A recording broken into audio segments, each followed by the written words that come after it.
Blois va se doter de lignes de vélo à l'image des réseaux de transport en commun. 3 premières lignes devraient être opérationnelles d'ici 2026. Ce projet est l'un des engagements du plan vélo-piéton de la ville et d'Aglopolis. Faire du vélo, c'est bon pour la santé, pour le porte-monnaie et pour la planète. Avant d'attraper votre guidon, nous vous proposons de réviser quelques règles. On y va ? À vélo, peut-on traverser un feu rouge ? A. Oui, on n'est pas tenu de respecter les feux tricolores. B. Oui, si un panneau signale un céder le passage cyclable. C. Non, seulement quand le feu est vert. Réponse B.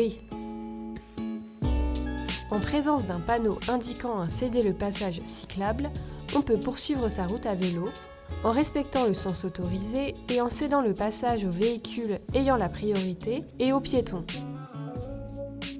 Qu'est-ce qu'un sas vélo ? A. Une aire de stationnement payante pour les vélos. B.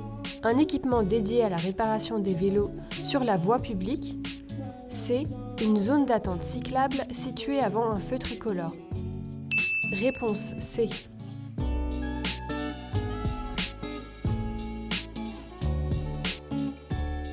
Matérialisés par un marquage au sol, les sas vélos sont réservés aux cyclistes devant les feux tricolores. Les automobilistes et personnes à moto doivent laisser cet espace libre lorsque le feu est rouge. Lequel de ces panneaux signale une obligation d'emprunter une voie cyclable ? A. Un panneau carré bleu avec un vélo blanc au centre. B. Un panneau rond rouge et blanc avec un vélo noir au centre. C. Un panneau rond bleu avec un vélo blanc au centre. Réponse C. Le panneau carré recommande d'emprunter les voies cyclables, le panneau rond oblige à rouler dessus. Qu'est-ce qu'une voie à double sens cyclable ? A. Une voie interdite aux véhicules motorisés. B. Une voie à sens unique pour les véhicules motorisés. C. Une voie à double sens pour les cyclistes.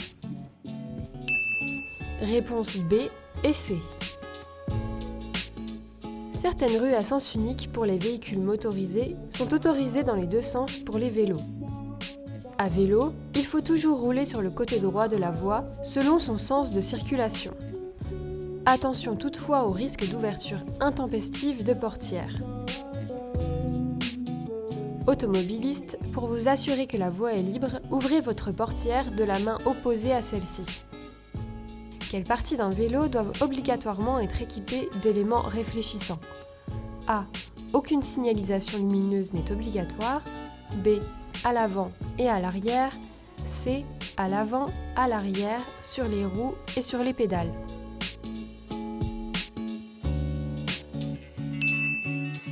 Réponse C.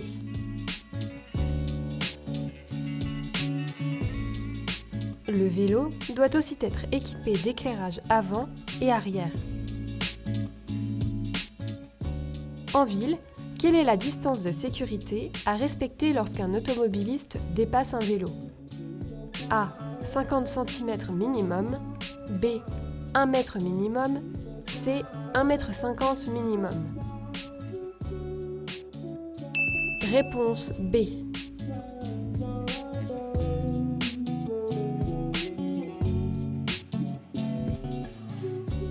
Cette distance est étendue à 1,50 m hors agglomération.